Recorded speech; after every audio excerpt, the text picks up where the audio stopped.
Sobre a nossa apresentação de hoje, que encerra o ciclo de atividades da nossa casa esse semestre, nós optamos em refletir um pouquinho mais sobre a importância do livro espírita. Aliás, o livro é considerado o instrumento mais importante do mundo. Todo o sistema de educação, toda a formação da humanidade passa pelo livro. Nós costumamos lembrar que o livro, ele, além de ser extremamente importante, indispensável, ele também é extremamente democrático, porque o livro, estando ali próximo a nós, numa prateleira, numa mesa, em qualquer lugar, ele jamais vai nos obrigar a ler.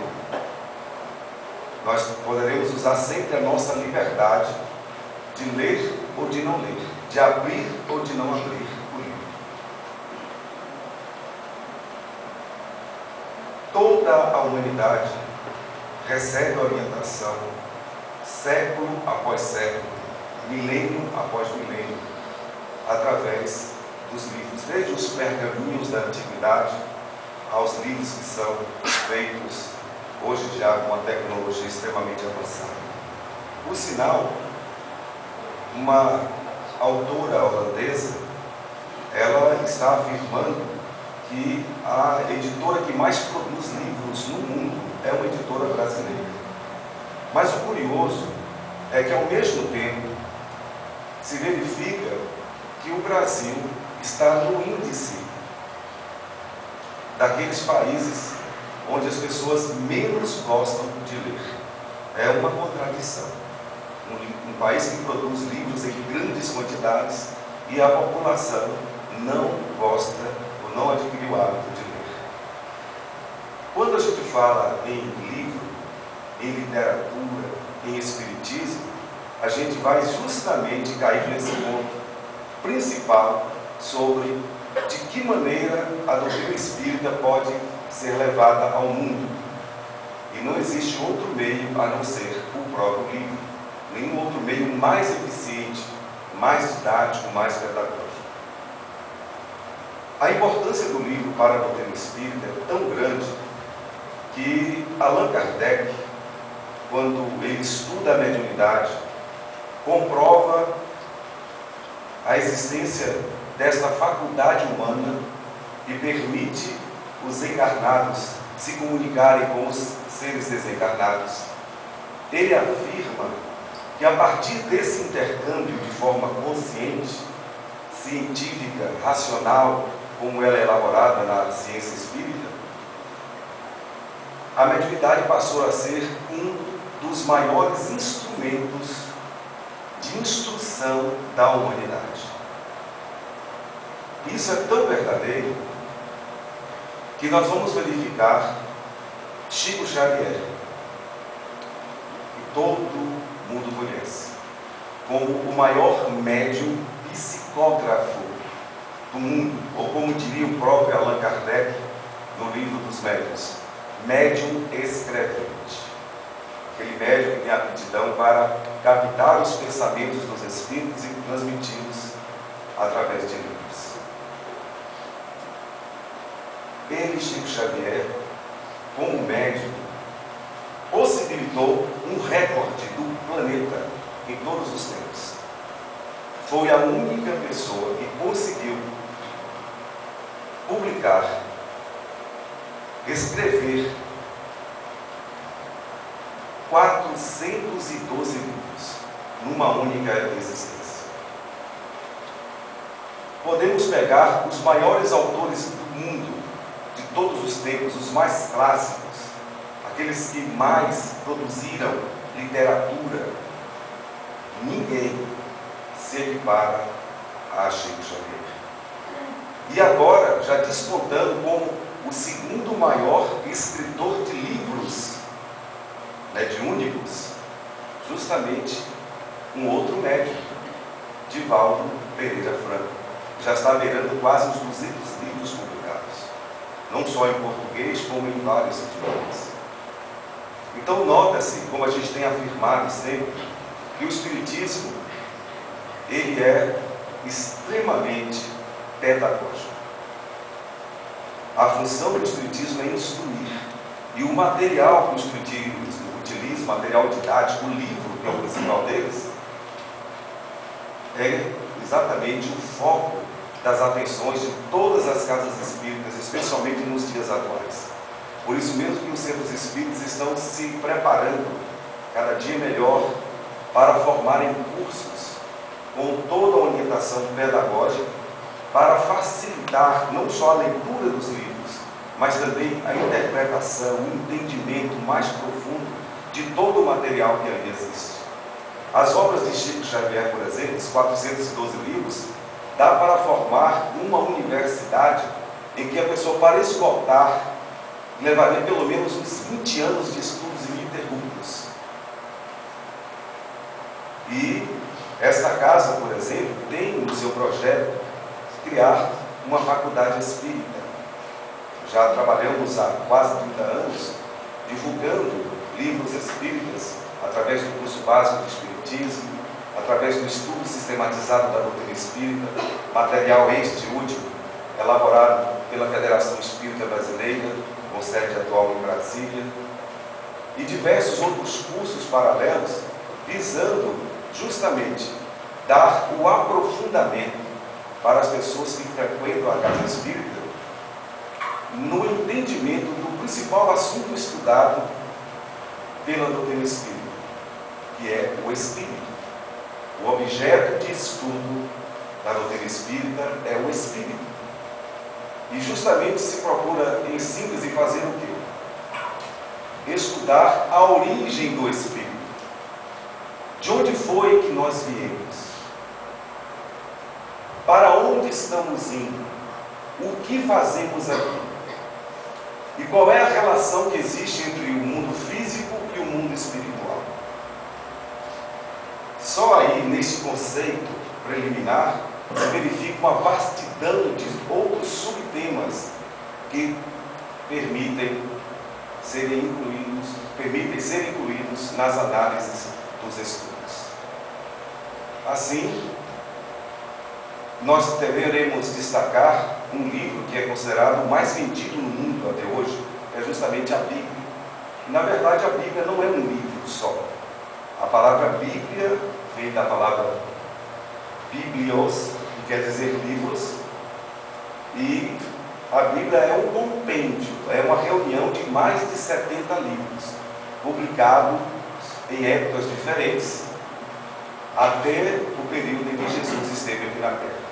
Esse livro foi dividido em dois, em Velho Testamento, entre aqueles livros que os judeus publicaram até a chegada de Jesus, e depois foram inseridos mais 9 livros, contando toda a trajetória de Jesus, há coisa de 2000 anos. E este é o livro mais vendido no mundo. E atualmente, o livro mais vendido no mundo, então podemos dizer, o segundo livro mais vendido no planeta, é justamente o livro O Evangelho segundo o Espiritismo. Que é justamente essa leitura que o Espiritismo está fazendo de tudo aquilo que Jesus havia ensinado, tendo como principal missão, a maior de todas, o amor. E assim, o Espírito de verdade que apresenta a doutrina espírita ao mundo, há coisa de 150 anos, escreveu, médiuns que trabalharam com Allan Kardec receberam a mensagem, e a mensagem foi anexada no livro O Evangelho segundo o Espiritismo, com aquela frase que nós repetimos muito aqui em nossas casas: Espíritas, amai-vos, eis o primeiro mandamento, e instruí-vos, eis o segundo, tão importante quanto aquele.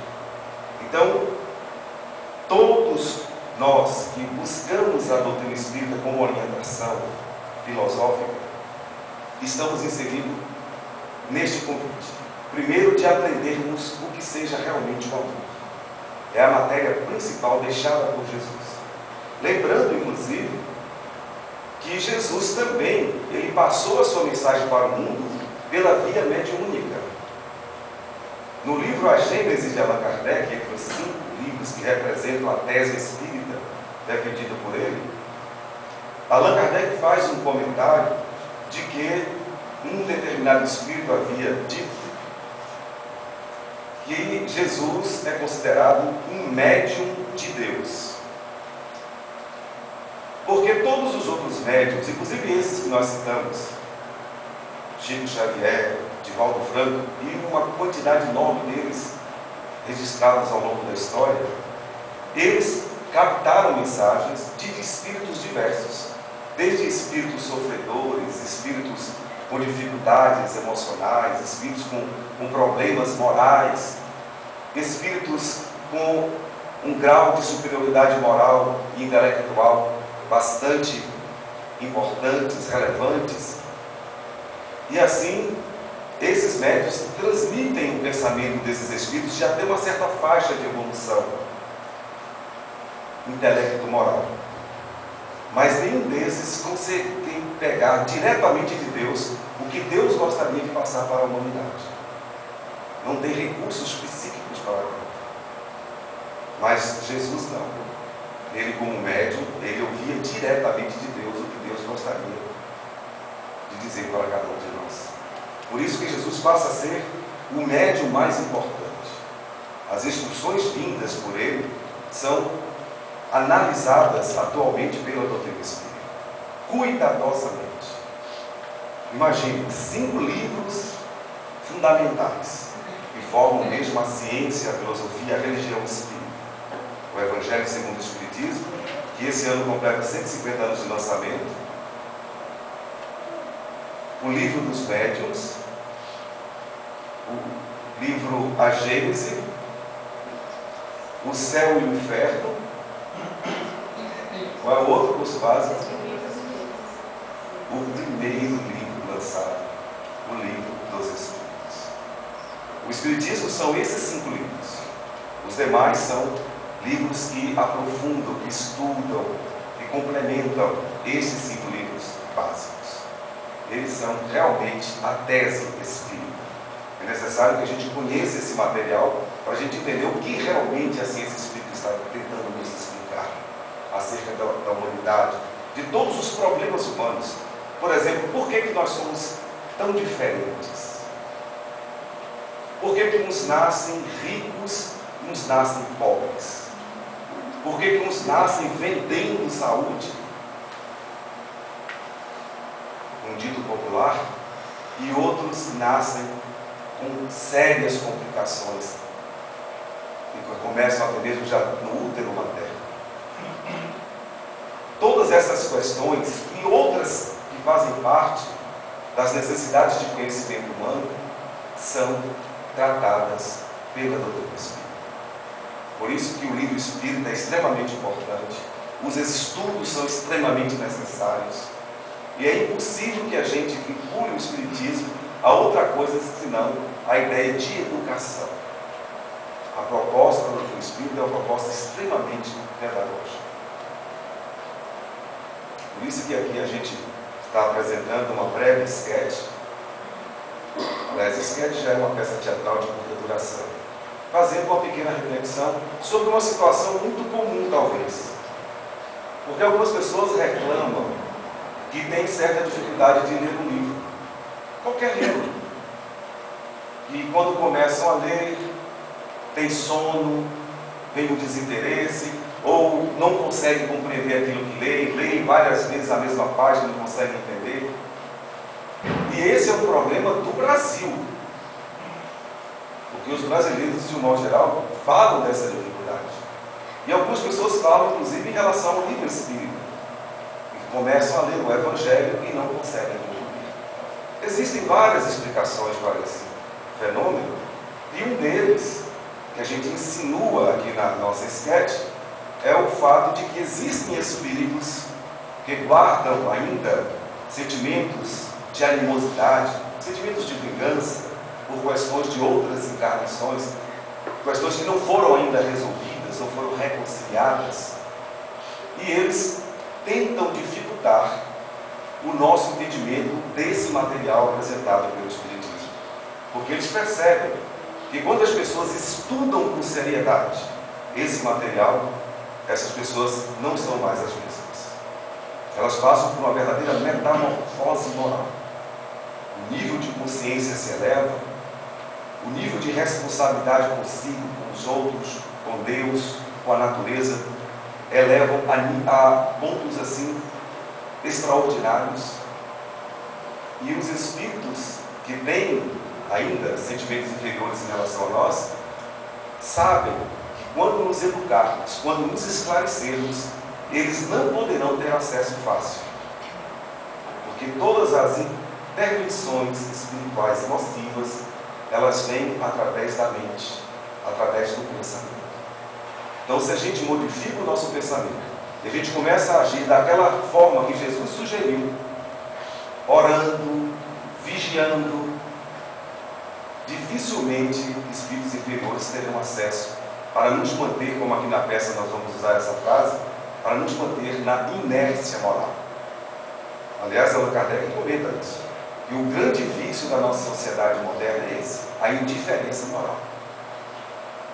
Essa falta de ímpeto para investir na sua melhoria pessoal, na aquisição de virtudes. E é lógico, quando nós falamos de virtudes, voltamos ao tema principal, que é comum. Isso que Jesus veio fazer como um grande mestre, nos ensinar a desenvolvermos as grandes virtudes filhas do amor. Assim, vamos passar agora a mensagem de forma artística, agradecendo a todos por esse período do primeiro semestre que estivemos juntos. Deveremos fazer essa pausa como foi anunciada, e no dia 5 de julho estaremos de volta, retomando os nossos estudos, as nossas reflexões.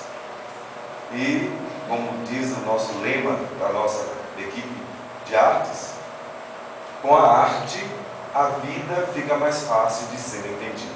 Então, hoje nós vamos usar a música, o teatro e a declamação para ver se a vida realmente fica mais fácil de ser entendida com os elementos da arte. Vamos às apresentações.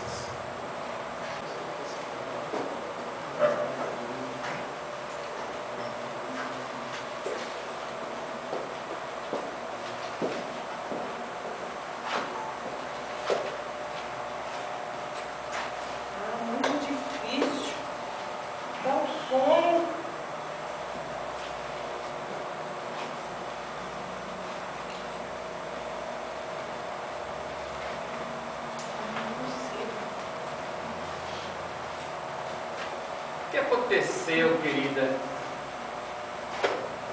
Acho que vou desistir, Rafael, desse curso de espiritismo. Esse negócio de voltar a estudar depois de muito tempo não dá certo. Que é isso, Isabela? Que conversa é essa? Sempre é tempo de se instruir. E além do mais, você é jovem, você é nova, sim.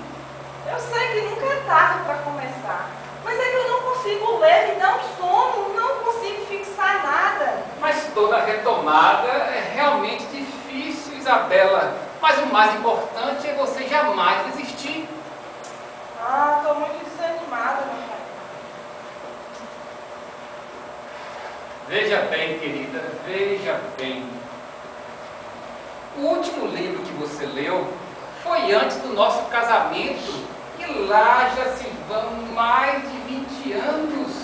Não será de uma hora para outra que o hábito de leitura vai voltar a ser, Isabela. É, mas tem um livro aqui, esse livro aqui, o Evangelho segundo o Espiritismo, já peguei umas 200 vezes para ler, não consigo sair da primeira página. Eu sei. Não entendo nada do que eu leio. Você é uma pessoa inteligente, Isabela, e muito por sinal.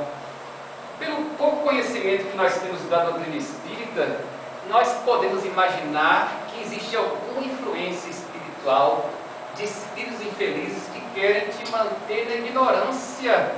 Você acha que pode ter alguém atrapalhando o meu raciocínio? Bem, eu não posso garantir, mas é muito provável, sim. E agora, Rafael? Ué, persistência, querida, persistência. Desistir agora é ceder às influências desses espíritos infelizes que querem te manter nessa ignorância, que querem impedir o teu esclarecimento. Uma amiga sempre me diz que diante dos desafios é vencer pelo cansaço. Exatamente, querida. A maioria dos espíritos obsessores, quando percebem que suas influências não surtem efeito, acaba desistindo logo no começo. Então é isso, pois eu não vou desistir. Exatamente, querida, é isso mesmo. Vou agora pro meu quarto, ouvir uma música calma e só vou sair de lá quando entender a leitura. Vai sim, que maravilha. Isabela, sentada na poltrona, que é para não relaxar demais e pegar no sono. Certo. Isabela, sentada na poltrona, que é para não relaxar demais e pegar no sono.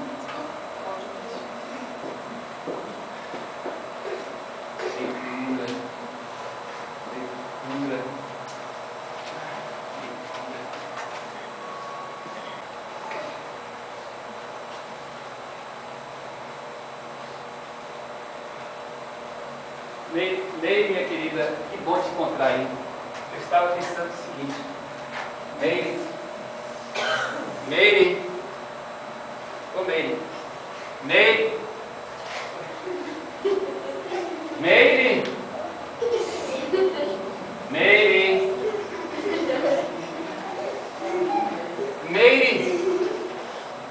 Meire. Ah, meu Deus do céu, eu perdi minha filha com o celular. Meire. E agora?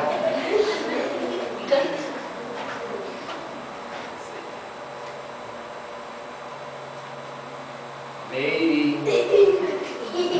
Você já leu o livro da escola, minha filha? Qual livro, papai? O livro que você vai ter prova depois de amanhã, minha filha. Ah, aquele livro chato, eu já estou quase acabando de ler. Ah, tudo bem, então deixa esse celular descansar um pouquinho. Coitadinho do bichinho. E vai já pro quarto terminar essa leitura, minha filha. Faça igual sua mãe. A mamãe está lendo, aposto que é livro de receitas de época. Não, senhora, minha filha, desta vez é um livro sério, Evangelho segundo o Espiritismo. Vixe. Vixe de quê, menina? Que negócio de vixe é esse? Nada disso, esse livro é muito importante e vai ajudar muito a tua mãe.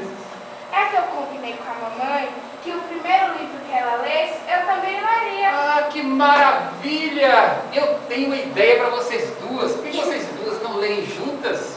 Marcam horário e estudam juntas. Assim uma incentiva a outra, minha filha. Então eu vou agora mesmo falar com a Vai mamãe. sim, vai lá. Meire.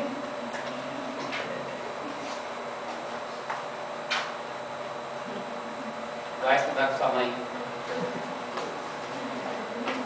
Coitadinho do bichinho, coitadinho. Descansar um pouquinho também, né? Gente, que aula maravilhosa essa de hoje. Vocês não acham? Foi muito bom. Rafael, realmente, as obras da qualificação são essenciais. Adquirimos uma visão bem mais ampla da vida. Exatamente, Isabela. E fico pensando como é que nós podemos incentivar os jovens a ler mais livros espíritas. Eu acho que Meire pode dar uma opinião do ponto de vista do jovem. Exatamente, querida. O fato de tua mãe ler contigo, ter estudado contigo, foi importante? Muito, papai. Ver um adulto tão interessado no mesmo assunto que eu me fez perceber que era algo muito importante, principalmente sendo a mamãe. Que maravilha, não é, filho? O fato de tua mãe ter lido contigo não ficou só na teoria, passou para a prática. Isso é muito bom. Eu conversei com uma amiga lá no curso e sugerimos fazer uma ciranda de livros, onde as crianças e os jovens possam trocar livros e opiniões da leitura feita por eles. Que ideia fantástica, uma ciranda de livros, que ideia maravilhosa. Vou torcer para que dê certo. Os responsáveis pelas crianças e jovens devem estar sempre atentos ao tipo de leituras que eles estão fazendo. Realmente, Isabela, a literatura espírita é muito maravilhosa. Tem muitos livros fantásticos, mas existem alguns livros que fogem um pouco da clareza e da objetividade da doutrina espírita. Por isso, muita atenção na hora de comprar um livro. Mais um benefício das obras de Kardec. Trazer o discernimento e a fé raciocinada para que possamos fazer as nossas escolhas com maturidade moral e espiritual. E nós ficamos mais preparados para a nossa jornada evolutiva. Agora ninguém pode mais alegar total ignorância. A quem mais é dado, mais será cobrado. Eita, frasezinha danada, mas quem é em santa consciência quer ficar em ignorância? Quem? Vamos, né, gente? Senão a gente vai nos atrasar. Veja só, Isabela,